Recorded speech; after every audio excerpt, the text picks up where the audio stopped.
So Neptune goes retrograde on July 4th, right? It's going to go retrograde in Aries. What I'm about to say is a little bit like, because I'm just little old me, right? I'm just little old me. But I was looking at this transit and it got me thinking a couple different things. Aries is a sign of war, right? That's where Neptune is right now. Aries is a sign of war. Neptune retrograde is going to be in Aries for a while, till October 22nd. That's a big chunk of time. And Neptune, when it retrogrades, there's a couple different things that happen. And honestly, it kind of depends on your relationship with Neptune and the veil work and your dreams and kind of like how you're sitting in the spirit. Neptune is also with Saturn right now. So like, you know about Saturn, right? What you earn with Neptune is going to be important with this retrograde. What did you earn in the spirit is going to be important. What kind of truth did you earn? Because truth isn't just handed out. Truth is something that, at least in the spirit, has to be earned. You have to be prepared for it. You have to be sometimes initiated. Sometimes the spirits have to be like, you've got to go through these tests and trials and go through these, works before you can get to a point where we tell you the truth, because you have to be prepared to know what the truth is. The truth is a lot. It's a lot to handle. Sometimes it cuts like a sword. It's not always the most harm reduction thing. The truth is hard, okay? It's a beautiful, benevolent gift and responsibility, and it's also very difficult at times. There's a reason Neptune has its responsibilities to keep veils over our eyes about things, right? So when Neptune goes retrograde, especially since it's with Saturn, we have this kind of like, what did you earn in the spirit with those truths? And because it's in a sign of war, Aries, I have a feeling there's a couple different things that are going to happen. People who have been really working in the spirit, people who have been doubling down, making sure things are good, they're on track. Whatever this is, you got a grip on it, right? Okay, for people who are in that sort of work and you can see the truth of things, you're not kidding yourself, you're not joking about it, you're really on it. I have a feeling there's gonna be some veils stripped back for those people who have earned truth, where it's like, we get to see the truth of the war now.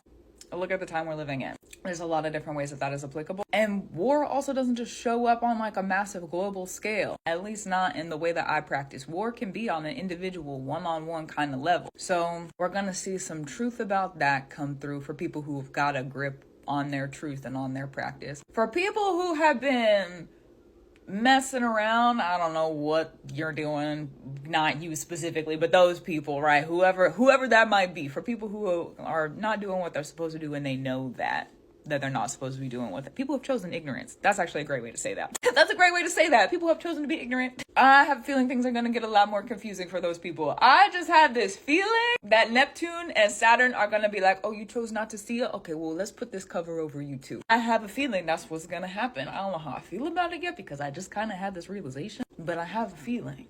So one of the things I like to say about spiritual warfare is sometimes the enemy is not the person that's in front of you.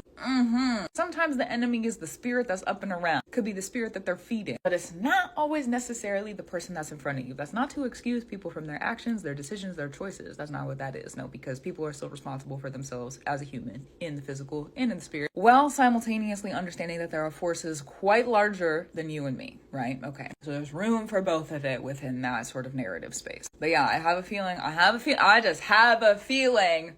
I got a feeling, guys. Sometimes I just know stuff and I feel it. I can feel it. I just got a feeling that if you got a grip on what you got going on, oh, you're gonna see the real truth. I don't know what the real truth is, but every once in a while, the truth comes through and it's like, here's another gift. So I have a feeling that's gonna happen. And for people who just have chosen to be ignorant and have chosen to, okay, well, let their eyes be covered a little bit more. I don't know what's going to happen. Don't know how it's going to be, but I can feel it.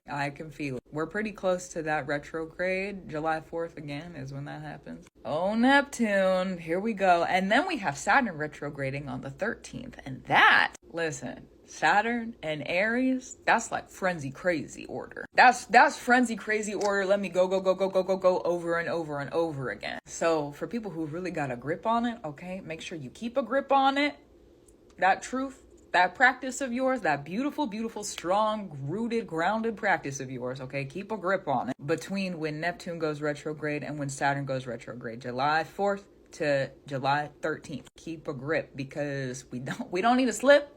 We don't need a rip. None of it, okay? Keep a grip on it. Because once Saturn goes retrograde, then it's gonna be a truth after a truth after a truth after, or it's gonna be a blinding after a blinding after a blinding. And it's gonna depend on, again, like what you decide and how you ride with that grip that you got in your practice. So, didn't come to fight about it, okay? Didn't come to fight about it. I just got a feeling. I just got a feeling. And it's a strong one. So, oh, yeah. I don't know how I feel about the feeling, but I got a spiritual feeling. You know what I mean? My spidey senses are tingling. So if you've been learning lessons about innocence and ignorance, if you've been asked to choose the truth recently, maybe in the previous couple of years, to continue to see the truth about the people around you, to continue to see the truth about the situations that you're in, to continue to see the truth about yourself, all right? And you've chosen the truth, you're probably gonna be pretty good. You're probably gonna be great. Keep a grip on it. Don't let it slip. And if you've chosen to turn away from it, you still have a couple of days. So, look at some truths, you know? Like I said, the truth doesn't always feel great.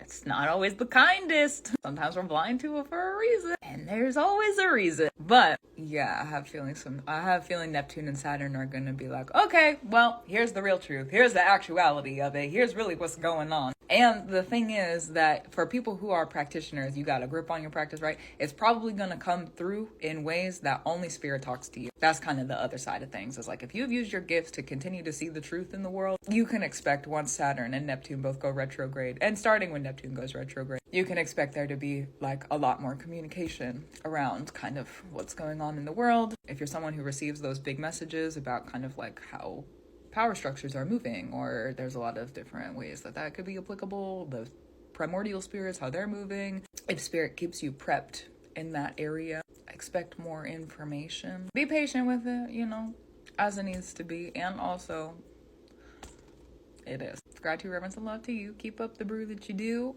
I will too. Oh goodness golly. And that's what I have for this one. So I'll talk to you soon. Keep a grip on it. You know, keep a grip on it.